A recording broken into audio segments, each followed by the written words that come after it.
আমার ভালোবাসায় বাঁধলাম ঘর, এসে বৈশাখী ঝড়।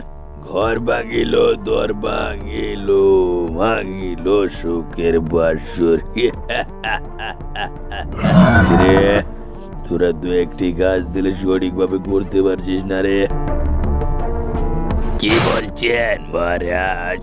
আপনি একটা কাজ দেওয়ার সাথে সাথেই তো সেই কাজটা আমরা সেরে ফেলি। ইদানিং কাজগুলো করতে পারছি না ওই ডাকুরা খুশির জন্য।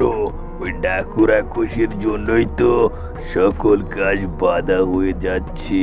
ঠিকই বলেছিস রে। ওই ডাকুরা খুশির একটা ব্যবস্থা না করলেই নয়। ওর জন্য যে কোনো কাজ আমাদের বাধা হয়ে যায়। ওকে আগে কতলটা করে দেব রে। অনেক অপেক্ষা করেছি আর অনেক ধৈর্য ধরেছি, আর নয়। এখন তার অন্তিম সময় এসে গেছে। ওই ডাকু রাক্ষসকে কতল না করলে কি আর আমার হবে রে। এখন যে করেই হোক, চলে বলে কৌশলে তাকে কতল করতেই হবে। হ্যাঁ মিচকে, যা তল্লাশি কর। দেখ, নির্জন জায়গায় পেলেই একটা গুলি ওর জন্য যথেষ্ট হয়ে যাবে রে। কি বলছেন মহারাজ? আমি কি আপনার কথা না শুনে থাকতে পারি? কিন্তু বনের রাজা তো ওই ডাকু রাক্ষস। সে যদি জানতে পারে তাহলে তো সকলকে একসাথে কতল করে ফেলবে রে।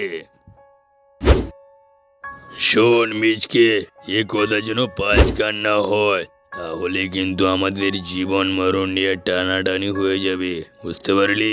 গোপনে দেওয়ালেরও কান আছে।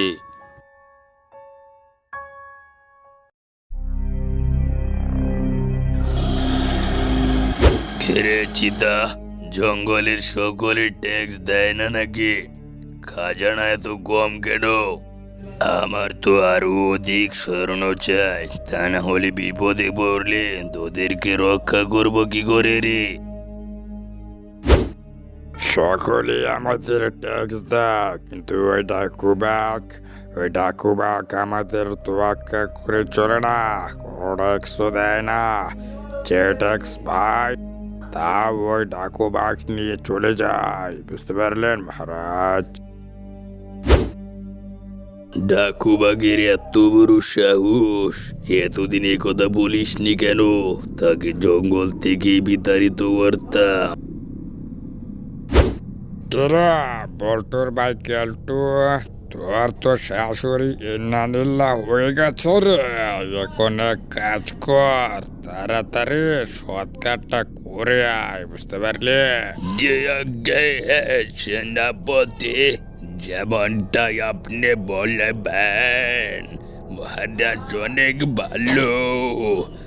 রে চিতা, তুই কি আমার কথা শুনিসনি?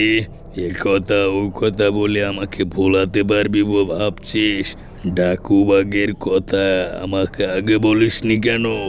এখন যা, তাড়াতাড়ি গিয়ে ওই ডাকুবাগ আর না হয় ডাকুবাগের চেলা যে কোনো একটাকে ধরে নিয়ে আয়। যাকে মহারাজ, আমি এখনই যাচ্ছি। তাতে যে কোনো একজনকে জীবিত আর নয় মৃত ধরে নিয়ে আসবো, বুঝতে পারলেন মহারাজ? জোর লাগা কে হাইসা, আর তোমার জোর লাগা কে হাইসা। জোরে আরো জোরে টান মারো রে। ও ইয়া! মহারাজ, এই শিয়ালের ছানাটা বেশি মাত্রা লাফাচ্ছিল, কতলটা করে দিলাম, বুঝলেন মহারাজ? চিতা, তোকে আগেই বলেছি সামলে চল, সামলে চল। তার হবে কি করে? তুই তো যাকে দেখিস কতলটা করে রেখে দিস, তার কারণটা আমাকে বলবি? আগে থেকে বলেছি সামলে চল, সামলে তো চলতে পারিস না।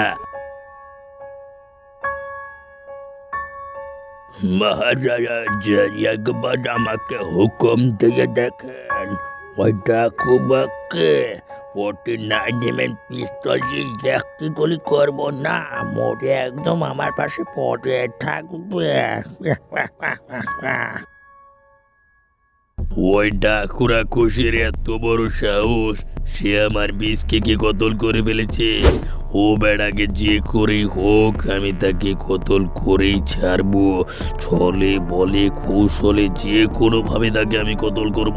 এই মিসকে, ওকে আমি একাই কতল করতে যাব, আর তুই পাশে লুকিয়ে থাকবি তোর কুড়ালটা নিয়ে। আর সুযোগ পেলেই ওই বেটাকে এক কোপে কতল করে দিবি, বুঝতে পারলে মিসকে? জি আগে উস্তাদ, যেমনটা আপনি বলবেন। নুন খেয়েছে আপনার, কোন কি ওই বেটার গাইবো? কোন তো আপনারই গাইবো উস্তাদ। থাক থাক, আর গুণ গাইতে হবে না। এখন যে গাছটা বলেছি সেটা ভালো মতো সম্পূর্ণ হলেই ওই ডাকুরা খুশির খেল খতম হয়ে যাবে, বুঝতে পারলি মিসকে?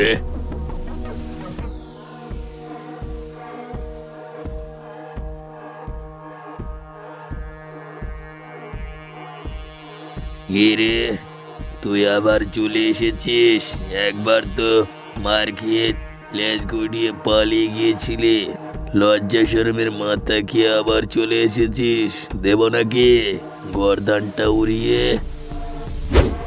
তবে রে, যত বড় মুখ নয় তত বড় কথা। আমি ডাকুবাক, কাউকে তো একা করে চলি না, বুঝতে পারলে? কতল করে এখানে তোর মন্ডটা আমি গেড়ে রেখে দেবো, বুঝতে পারলে? প্রথমবার তোকে ছেড়ে দিয়ে জীবনে অনেক বড় ভুল করেছি, আর নয়, তোকে আর ছাড়া যাবে না। আজই তোর জীবনের অন্তিম ঘন্টাটা আমি বাজিয়ে দেব।